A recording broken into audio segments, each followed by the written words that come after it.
Hey, I'd like to welcome you to another episode of Mission Matters. My name is Adam Torres, and if you'd like to apply to be a guest on the show, just head on over to missionmatters.com and click on Be Our Guest to apply.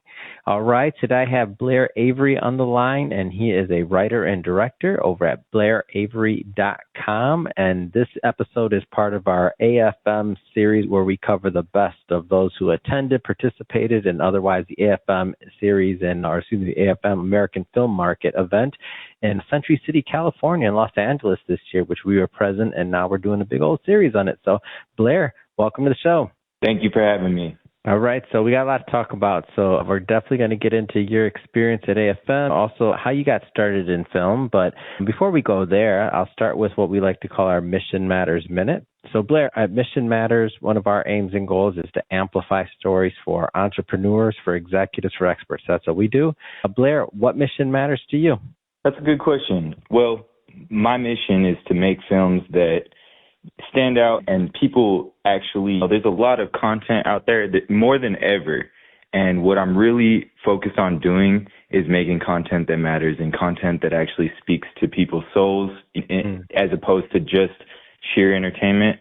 So I know that's a little bit out there, but it's kind of what I'm about. I think that we've kind of cut the substance out of a lot of the entertainment. And I want to put that substance back in. How'd you get into film? Where did all that begin for you? Film and writing, and where'd that begin for you? So it's funny. Pretty much all my life, I can pin it right down to when I was 12 years old.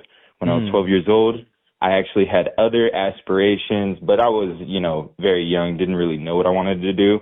But it really started with, I want to say it was Chronicles of Narnia, because I was into that book as a child. And I was really excited when they were making the movie. And I was like, couldn't wait to see it. Saw it. Great. Yeah. Yeah, Friday night it came out, saw it. And I remember being really disappointed. And not because it wasn't a good movie, but because I had my own vision for how it should be.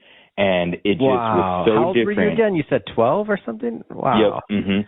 It was so different from the vision. I was not thinking about that. I was like, whoa, but you had something else in mind. Continue. That's amazing. Go ahead. Yeah. So it was so different than my vision. And I was so upset that I was tossing and turning in bed that night. I couldn't sleep. And so I sat up. This is a real story. I sat up and I thought, oh, my God, what I'm supposed to be as a movie director. And I actually walked out, told my Mom, I'm going to be a movie director. What kid is this? Take yourself to bed.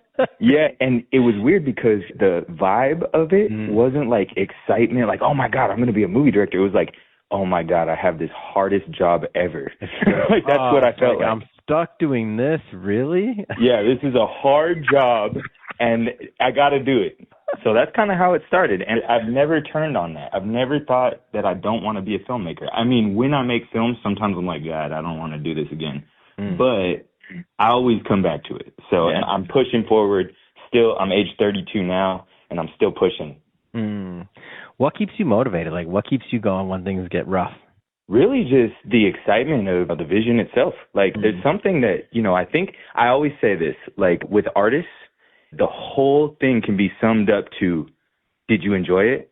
Yeah? Oh, yes. Cool. That's the whole thing. That's the whole goal for an artist is to put on a show and then see how it lights people's life up. And then it's when you see that, you accomplish your mission, and if there's nothing that feels better than accomplishing your mission. Yeah, I can see that. So how was AFM for you this year? By the way, have you been before? Was this the first year? Have you been in the past? Give me a little bit of the history on your connection to AFM and how it went this year. This actually was my first year at AFM. So congrats. I thought it was a newbie. That's awesome. It was a lot, right? There's a lot of people there. Yeah. How many AFMs have you been to? Well, I went to quite a few actually through the years, and this one feels like everything was back. So I used to have an office in Century City, and when I did that, even when I was in another profession, I was in that area, and it's just one of those things that I've lived in LA for a long time, and you just kind of, you know what I mean? It's just around. But this is the first year that I'm covering it in a meaningful way, for sure. We're doing a big interview series on this one. So I was going there just, to find guests and people and just to see what it looked like in our head and, how it fit our platform. And I was just pleasantly surprised to see all the business being done. I was like, this is great. For you, how'd it go? What were you looking for at AFM? It was awesome. I have a couple movies in development that I'm pitching, and I'm trying to get my first feature film set up. That's really what it was. That's awesome. I have a script that I'm really passionate about. It's called Fast Life, and I'm trying to get it produced, and I want to direct it. And so I was coming to make contacts, see what everybody was about, and just like get a lay of the land, because it feels like something that I could get better at every single year, until I have my own the community, movies or the whatnot, people. You'll see the same people, by the way, that'll come over and over. You'll get to know them. You'll build the community. Are you out of Los Angeles, by the way, or somewhere else? I didn't ask you that. I live in the Inland Empire right now, but I've, So California. spent ample time. Yeah, exactly. Like right nearby, just the neighboring county. Yeah, you'll notice, like, next year you go, you're going to see a bunch of the same people, some of the other ones, same people that go year after year, and people get to know you, and they get to, like, that's how business gets done. These relationships get made, and I'd just say post-pandemic, to see it back and to see all those people there, it was just like a breath of fresh air. I'm like, everyone's back. It felt good. Great, yeah, exactly. What are some of the, as a film, go ahead, what do you say? No, go ahead. I was going to say, so as a filmmaker, what do you see as some of the big challenges that filmmakers are facing today? Like, what are you seeing? The real challenge I think that filmmakers are facing is, I think that filmmakers have to have courage in this moment, and they have to have faith. And the reason why is because our industry has been hijacked, and it's been hijacked by the same people that are hijacking the country and the world, which is the tech companies. And they have implemented a lot of rules and regulations and just ways of doing business that did not work, and it has proved to not be profitable. But they're jumping to the wrong conclusions about what's going on. They're not taking accountability for what has happened. And what we really need to do is get back to basics and start making films the way we used to make them, and also try to actively repair the economy of film and actively repair the film industry. And what that takes is a lot of courage, because it's courage to say, no, I'm not going to go and make the cookie cutter films that you want me to make for budgets that are not substantial, and, just buy and sell a lot of trash that nobody wants to watch.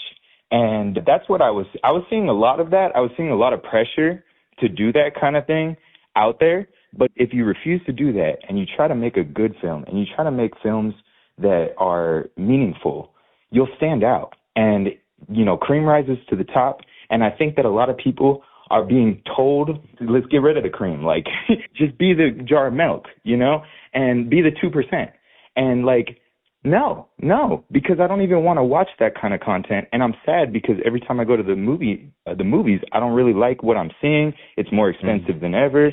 And I just want people to get back to where their heart is and make something that really matters to them, that moves them and sends chills down their spine. That's the film I want to see. Yeah, there's a lot of challenges there. Like, Hollywood's definitely changed some of the models. You see things, and then even for like the content switching up, more films going towards like verticals and things like that, and actually shorter content in different ways to serialize them. You kind of see it, and you're like, wow. Like, I go to the movies. I live really close to one in downtown, like literally almost across the street from one, and I pretty much see everything. And when I don't want to see something, I still go see it just because that's what I do.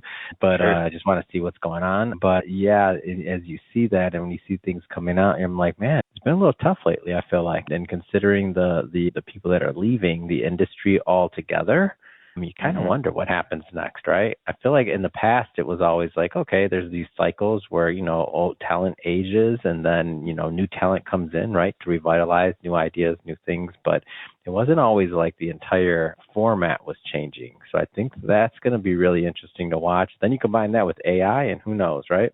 Right. And can I recommend a book real quick? Of course. Well, there's this book. I want anybody that's interested in film should read this book. It's really great. It's called Best Movie Year Ever, and it's about 1999. And at the end of the book, they have this great piece where they're talking about how it was 1999. It was about to be kind of like the age of, this one woman has a quote where she's like, oh my God, I looked around, and Tarantino and Paul Thomas Anderson and all these young guys are at the Oscars. And I just thought, oh my God, there's about to be a renaissance in film. And what I didn't realize is we were at the end of that, not the beginning.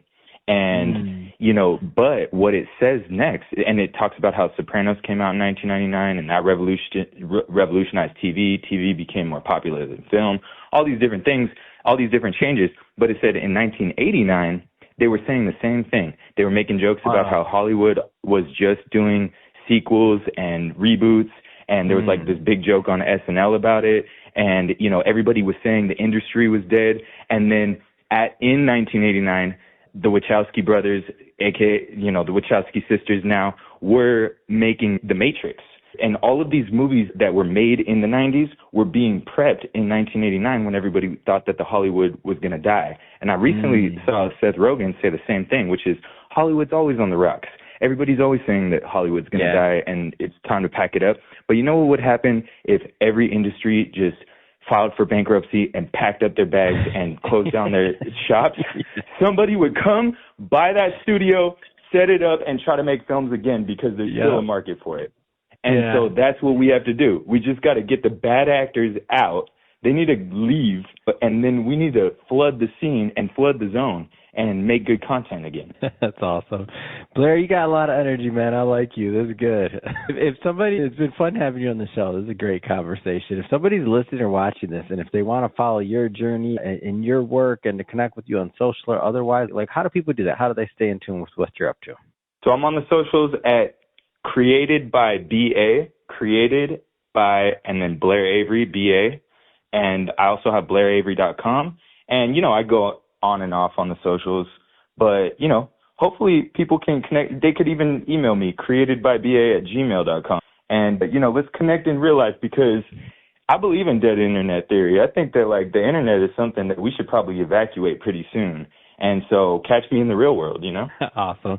For everybody listening, just so you know, we'll definitely put some links in the show notes so you could just click on the links and head right on over and connect with Blair. And speaking of the audience, if this is your first time with Mission Matters and you haven't done it yet, hit that subscribe or follow button. This is a daily show. Each and every day we're bringing you new content, new ideas, and hopefully new inspiration to help you along your way on your journey as well. So again, hit that subscribe or follow button. And Blair, man, appreciate all you do. Looking forward to seeing more of you. So thanks again for coming on. Heck yeah, man. Thank you. I really appreciate this.